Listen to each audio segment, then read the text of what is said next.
CGP का protest काफी समय से चल रहा है, जिसके चलते सोनम वांगचुक भी 20 दिन से अनशन पर बैठे हैं। जी हाँ, भूख हड़ताल पर बैठे हैं। 20 दिन से उन्होंने कुछ नहीं खाया, जिसकी वजह से उनकी सेहत पर काफी ज्यादा असर पड़ रहा है। वहीं अभी सबको लेकर जो सरकार है वो अपनी चुप्पी साधी हुई है, लेकिन कई लोग जो है वो अब सोनम वांगचुक के समर्थन पर खड़े होते नजर आ रहे हैं। इसी के चलते हिमाचल प्रदेश से भी ये तस्वीरें सामने आई हैं, जहां पर जो लोग हैं वो सोनम वांगचुक के समर्थन में बैठे हुए नजर आ रहे हैं, आंदोलन करते नजर आ रहे हैं, अनशन करते नजर आ रहे हैं। और लोगों की मांग है कि धर्मेंद्र प्रधान जो है वो अपना इस्तीफा दें और सोनम वांगचुक की जो ये आंदोलन है इसको जो है सफलता मिले, जिसके चलते जो लोग हैं अनशन पर बैठे हुए नजर आ रहे हैं।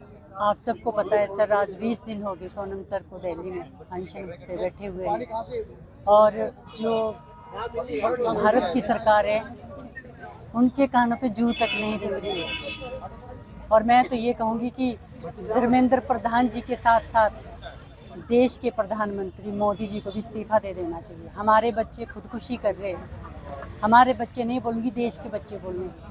नीट के पेपर बार बार लीक हो रहे हैं सर। कई माँ बाप ऐसे हैं जिन्होंने अपने बच्चे को पढ़ाने के लिए इतना कर्जा लिया हुआ है और पढ़ लिख के उनको नौकरियां नहीं मिल रही है। अगर नौकरियां मिल भी रही है तो बच्चे को कहाँ, नौकरियां तो है ही नहीं। अगर देखा जाए नशे की ओर जा रहा है हमारा बच्चा। अभी नीट के पेपर एक बार नहीं, 2 बार, कितनी बार लीक हो गए।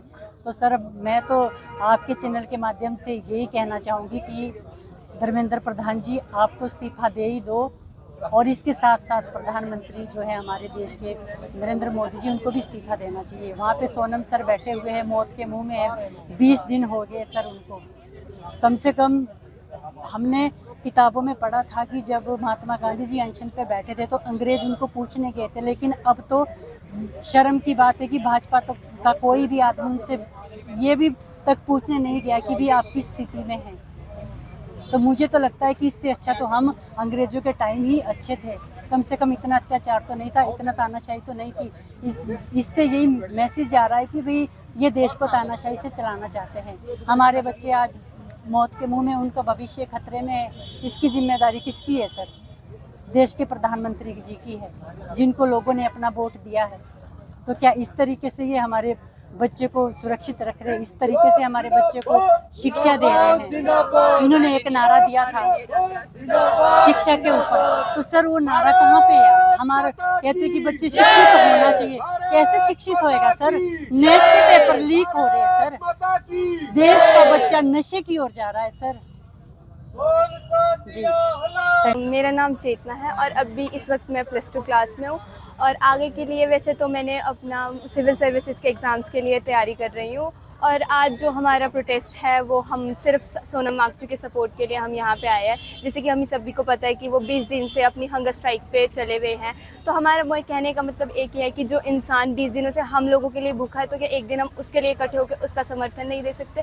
और अगर रही बात हमारी सरकार की, तो हम किसी भी पर्टिकुलर पार्टी को यहाँ पर टारगेट नहीं करना चाहती हूँ। चाहे कोई भी पार्टी है, चाहे बीजेपी है, चाहे कांग्रेस है। जो भी पेपर लीक हुए, जो भी हुआ है 2014 से लेकर 2024 तक जितने पेपर लीक हुए, दोनों के शासन में हुए हैं। बट हमारे कहने का मतलब ये है कि अब जिस भी मिनिस्टर को जो इस पोजीशन पे बिठाते हैं, तो वो एक कैपेबल इंसान होना चाहिए, जिसको पता हो एक यूथ की क्या डिमांड है और क्या होना चाहिए। अभी अगर इलेक्शंस करवाने हो हमारे पूरे, चाहे आप MPs के कह लो, MLAs के कह लो, तो वो बहुत ही इतने सारे लोग इलेक्शन करते थे, इतनी शांति से होते, लेकिन उनसे एक पेपर अच्छे से नहीं हो रहा। वो कैसे लीक हो सकता है? ऐसी कैसी सिक्योरिटी है हमारे देश की?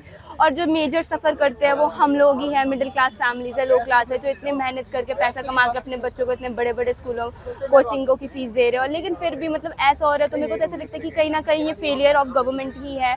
उनकी जो स्ट्रेंथ है उसका पता चलता है कि क्या है वो लोग। तो बेसिकली हम उनके सपोर्ट के, सोनम वांगचुक के सपोर्ट के लिए यहाँ पे आए, जो कि हमारे लिए इतने कुछ करने को तैयार है। कि जैसे कि सभी अवगत है इससे, तो कि ये जो प्रोटेस्ट चल रहा है ये हमारे यूथ के लिए चल रहा है। जो हमारा यूथ है उसके जो नीट पेपर लीक हो रहे हैं, इतने सारे पेपर लीक हो रहे हैं, ये उस वजह से ये प्रोटेस्ट चल रहा है। तो एक तो ये हमारा कॉन्स्टिट्यूशनल राइट है कि हम पीसफुली जो है हम अपने प्रोटेस्ट कर सकते हैं।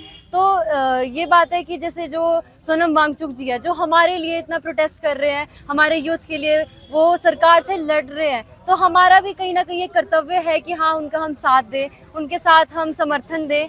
तो और जैसा कि उन्होंने कहा है कि हमारे एजुकेशन मिनिस्टर को रिज़ाइन देना चाहिए, वो बिल्कुल एकदम सही है, क्योंकि जब उनके कार्यकाल में इतने सारे पेपर लीक हो रहे हैं जिस वजह से बच्चे डिप्रेशन में जाके सुसाइड कर रहे हैं, कुछ माता पिता एजुकेशनल लोन ले लेके अपने बच्चों को पढ़ा रहे हैं, और जब बाद में पता लगता है कि पेपर लीक हो गया है तो उसके बाद जो उनके ऊपर जो बीतती है वो आम आदमी, मतलब जो ये बड़े बड़े मिनिस्टर्स हैं ना, ये कभी कुछ नहीं समझ सकते। ये सिर्फ एक मिडिल क्लास आदमी ही समझ सकता है कि उनके ऊपर क्या बीतती होगी। और यही है कि सबसे ज़्यादा यूथ को उनका समर्थन करना चाहिए, और कर भी रहे हैं, जो बिल्कुल सही है।